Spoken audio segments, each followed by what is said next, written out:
Hey, what's going on everybody? It's Dom from Lensprotogo and Lens Rentals, and welcome back to the channel. So we just got this guy in today. That's the GoPro Hero9, the latest and greatest hero camera from GoPro. So in this week's video, I'm only going to be focusing on what's new with this version of the GoPro. If you want to see a more in-depth comparison between the 8 and the 9, next week's video is going to be exactly that. So for now, let's talk about what's new with the GoPro Hero9.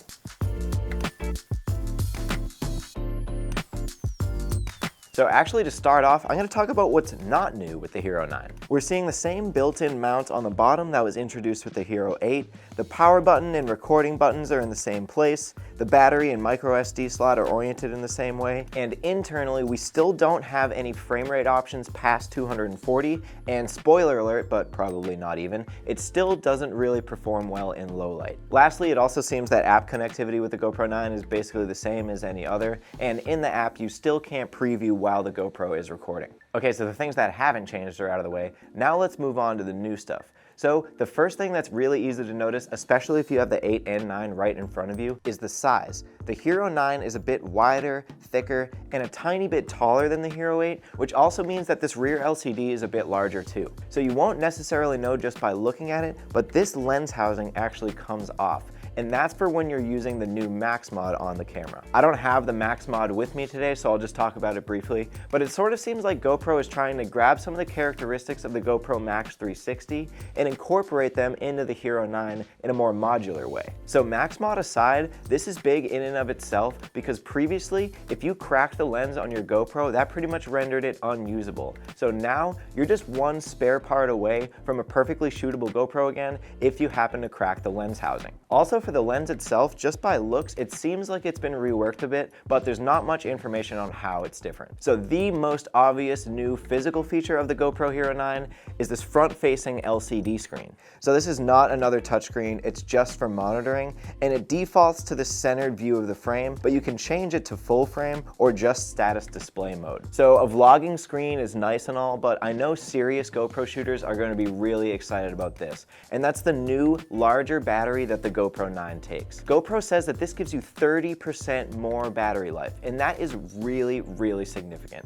One small thing, but I think it's still worth mentioning, the battery door on the GoPro 9 is finally not so horrible to use. In the past, this has been a big issue for me with GoPros, and it got a little bit better with the Hero8, but the Hero9 finally has a battery latch that feels good and not like I'm breaking it when I'm using it. I can tell that they slightly modified the locking system on it, and I think that made all the difference. Finally, getting into some of the more minor details, it has this little latch underneath the power button, and that's for attaching the media mod cage. And in general, all of the buttons and even the battery latch are proportionally a little bit larger. Okay, that's it for the new features of this camera externally. Now let's talk about the new features of the GoPro Hero9 internally. We have a larger, higher resolution sensor in the Hero9 that allows for 5K video recording and 20 megapixel photos in stills mode. We have a couple of 3.0 iterations of past GoPro functions like Hypersmooth 3.0, which now includes an in-camera level, and of course is GoPro's self-proclaimed best stabilization yet.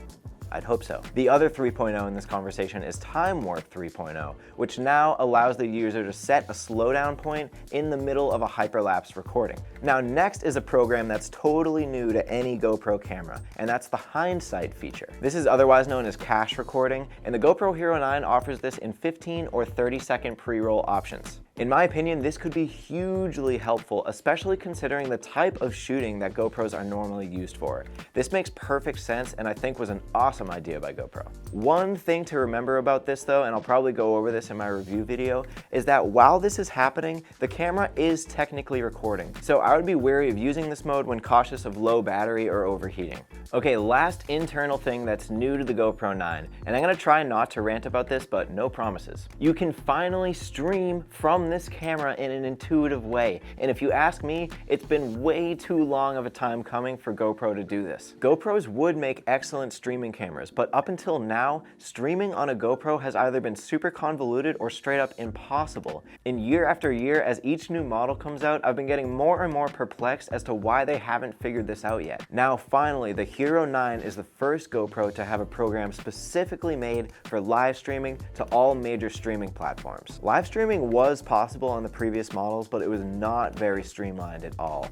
The connection was unreliable, and the quality often was not very good. So I'm happy to see that they've added this. Okay, so that's basically all that's new with the GoPro Hero 9, and here are my thoughts in a nutshell. I love that it's a bit larger. It makes basically doing everything on this camera easier than the previous models. This does remind me though that a big thing in the GoPro community is the large suite of accessories, and the GoPro Hero 9 size will render it incompatible with a lot of those accessories. So this is definitely something to consider if you're thinking about adding the Hero 9 to your GoPro family. Also, 5K video is a great addition, except I would have liked to have seen this in a couple of previous models. I've said before that I'm not usually one to say that larger resolutions are automatically better, although I do find that to be mostly true when talking about action cams, and I'm eager to put that to the test when I test this thing out next week. I am curious to see how that max mod shooting works once I finally get my hands on one, but from what I've seen from it, going through all those steps just to achieve that 360 auto leveling effect seems a little superfluous to me, but that may just because I don't really see myself using it that much. So that's gonna wrap it up for this video, and like I said, I'm going to do a full Hero 8 versus Hero 9 comparison next week.